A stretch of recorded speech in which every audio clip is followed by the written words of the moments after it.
Today, we're going to talk about trauma versus incompatibility.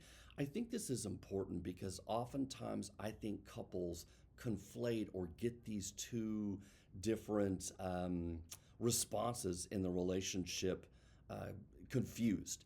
If I had a dime for every time a couple came to me and said, well, we're just so different, I would be a rich, rich man.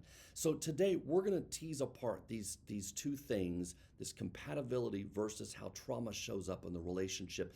And by the end of this video, you're going to be able to understand the difference between the two and be able to take some steps to be able to address one or both of these. Hi, if you're new to this channel, my name is Tom Phil. I've been working for years with couples who struggle with relational and attachment trauma to help them regain trust in themselves and others so that they can experience a safe and secure relationship. Now, don't forget to hit the follow and the bell notification below so that you can be notified when new episodes come out. Okay, let's dig in. The way I like to think about this is like putting on a pair of shoes. So, for example, if you have a sprained ankle, then no matter what pair of shoes you put on, you're still going to have a sprained ankle. And this is a little bit about how sort of trauma shows up in the relationship. The ankle needs to be healed, whether you put on a tennis shoe, a dress shoe, a ballet shoe, whatever kind of shoe you put on, your ankle is still hurt and you're still going to walk with a limp. The ankle needs to be healed regardless of what kind of shoe you put on. Now, the opposite is true with incompatibility. Incompatibility basically looks like the shoe is too small. So it doesn't matter what kind of shoe you put on. If you wear a shoe size 9, but all the shoes that you have are shoe size 7s, then the shoe is not going to fit. Regardless of how healthy your ankle is, the shoe is going to be too small. And this is a little bit about how I think about trauma versus incompatibility. So for our discussion today, trauma really is very much about safety and security in the relationship.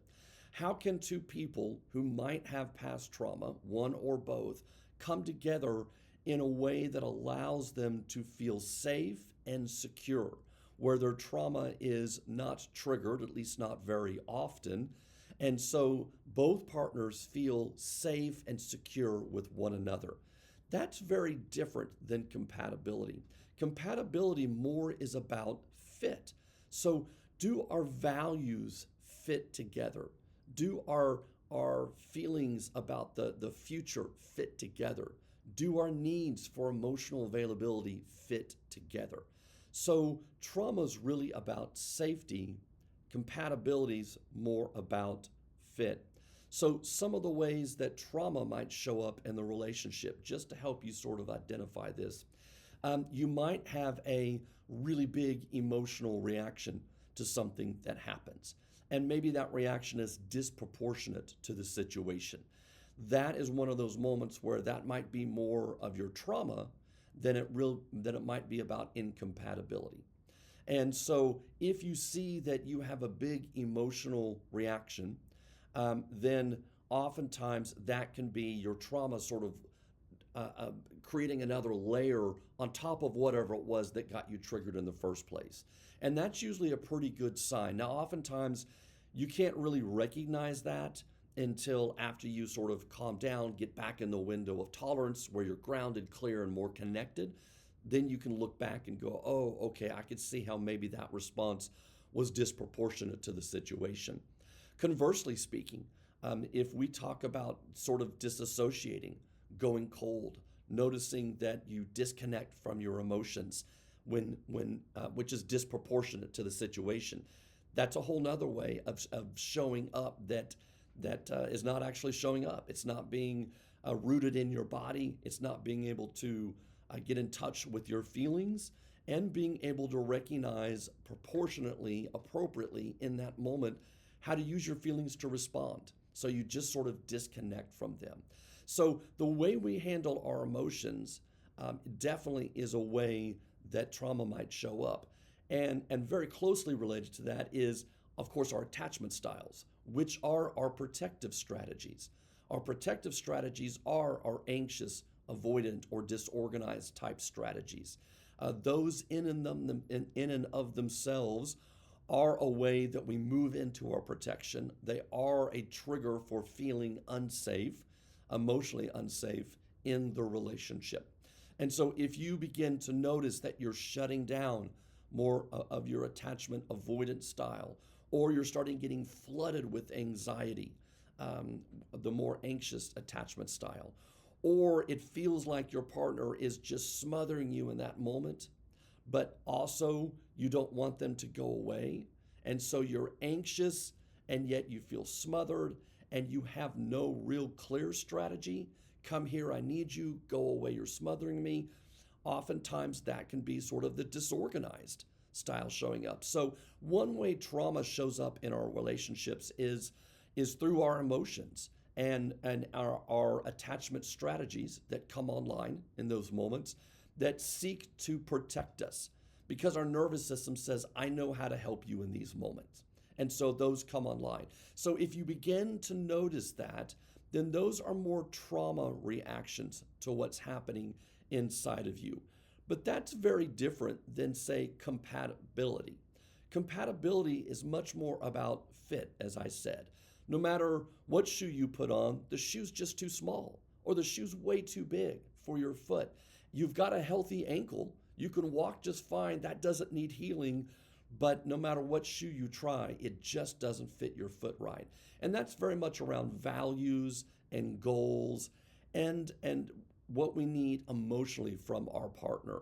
So, your different values might be your partner might love vacations where you're hiking and you're camping because they love the outdoors.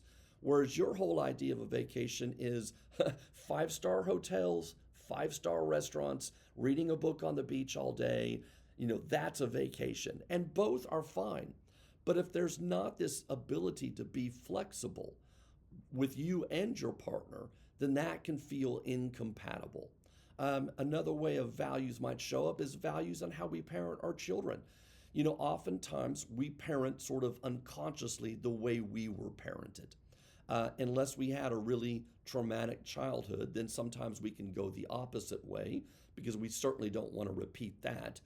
But oftentimes that can create incompatibility. How does both partners create a sense of self-discipline for their children, help them grow and mature to independent adulthood, which is what we all aspire to?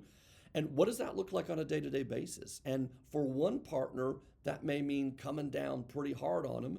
For another partner, it may be much more easy for them to go to. And by the way, children need both, as long as coming down on them hard doesn't mean any kind of abuse.